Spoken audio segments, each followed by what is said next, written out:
Aujourd'hui, force est de constater que aucune grande entreprise tech n'a de représentation au Cameroun. Oui, tu as bien entendu, les entreprises comme Facebook, Google, Amazon n'ont absolument aucun intérêt à faire du Cameroun leur centre ou bien leur hub régional. Or, le Cameroun a tous les atouts intrinsèques pour être ce hub-là. La position géographique stratégique, la jeunesse, l'intelligentsia et tout ce qui va avec. Mais malgré tout ça, ces grandes compagnies snobent le Cameroun pour aller dans des pays tels que l'Afrique du Sud, le Kenya et bien d'autres. Reste jusqu'à la fin de cette vidéo car on va essayer de comprendre ensemble quelles sont les raisons pour lesquelles cela se passe comme ça. La première raison qui peut être à l'origine de cela est que le Cameroun manque cruellement de main-d'œuvre qualifiée.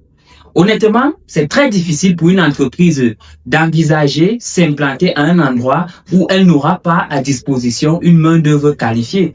Parce que le Cameroun ne forme pas suffisamment de spécialistes dans le domaine. Deuxième raison, l'instabilité électrique. Malheureusement, en lieu et place des choses aujourd'hui, il faut de constater que le Cameroun n'est pas capable de garantir une autonomie énergétique à ses entreprises.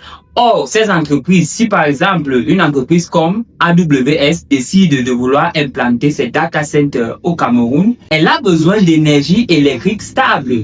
Oui, vous allez dire, elle peut mettre des panneaux solaires et tout ce qui va avec. Ça va augmenter le coût de production. Et ces entreprises visent la rentabilité.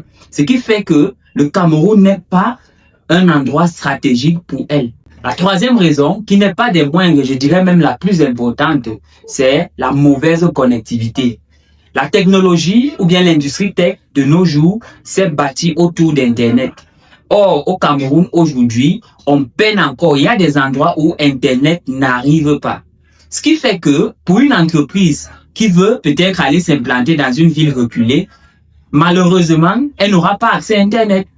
Et si elle n'a pas accès à Internet, elle ne voit pas l'intérêt de venir implanter ses activités dans ces zones-là. Alors, est-ce que tu es d'accord avec ce que je viens de dire?